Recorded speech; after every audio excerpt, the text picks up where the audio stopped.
Assalamualaikum warahmatullahi wabarakatuh. Alhamdulillahil qawiyyu sultanuh, al-wadihi burhanuh, al-mabsuti fil wujudihi karamu wa ihsanuh, ta'ala majdu wa adu masya'nuh. Asyhadu an la ilaha illallah wahdahu la syarikalah, wa asyhadu anna Muhammadan abduhu wa rasuluhu la nabiyya ba'dah. Qala Allah Ta'ala fi kitabil aziz, a'udzu billahi minasyaitonir rajim. Bismillahirrahmanirrahim.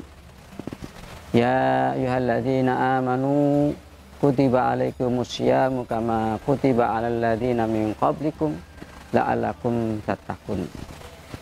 Wa qala Rasulullah sallallahu alaihi wasallam, man shoma ramadhana imanan wa ihtisaban ghufira lahu ma taqaddama min dambi. Para pemirsa, shaimin, shaimat yang dimuliakan oleh Allah Subhanahu wa taala,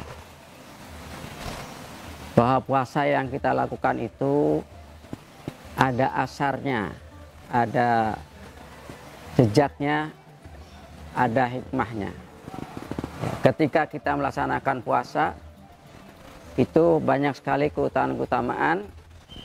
Di antara keutamaan terbesar sebagai besar atau manfaatnya untuk kita peroleh, yang pertama adalah melatih disiplin waktu ya, untuk menghasilkan puasa yang fit, kuat di siang hari, maka tubuh kita memerlukan istirahat yang cukup. Hal ini membuat kita tidur lebih teratur dan lancar puasanya. Bangun untuk makan sahur di pagi hari juga melatih kebiasaan untuk bangun lebih pagi untuk mendapatkan rezeki atau makanan. Hadirin shaimin shaimat rahimakumullah, bahwa puasa ini akan membuat keseimbangan dalam hidup. Pada hakikatnya kita adalah hamba Allah yang diperintahkan untuk beribadah. Namun sayang, hanya karena hal duniawi seperti pekerjaan, hawa nafsu, dan lain-lain, kita sering melupakan kewajiban kita.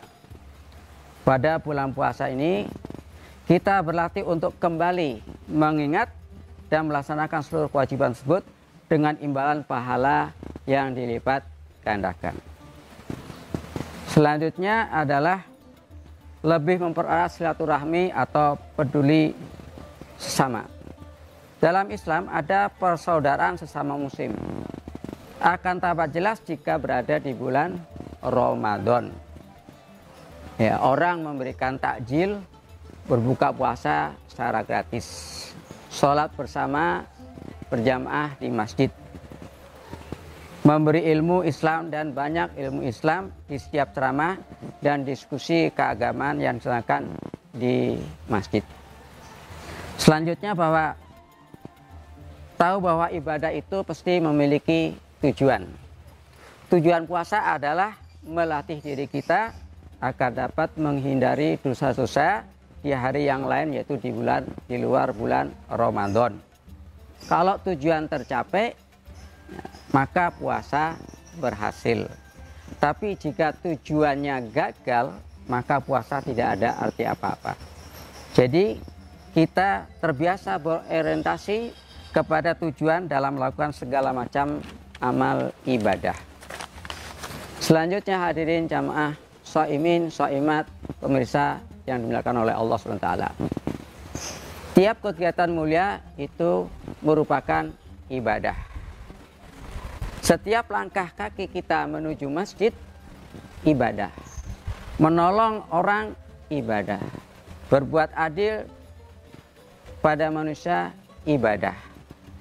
Tersenyum, puasa, ibadah. Sehingga membuang duri di jalanan juga termasuk ibadah. Sampai tidurnya orang puasa pun itu termasuk ibadah.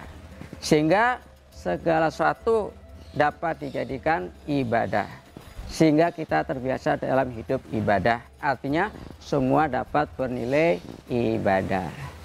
Shaimin shaimat rahimakumullah. Kemudian berikutnya asarnya berhati-hati di dalam berbuat.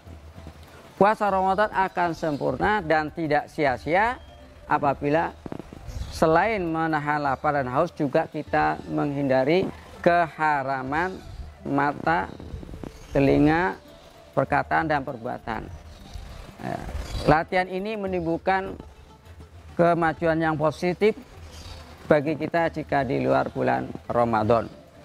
Kita juga dapat menghindari hal-hal yang dapat menimbulkan dosa seperti bergunjing, berkata kotor, berbohong, memandang yang dapat menimbulkan dosa dan lain sebagainya.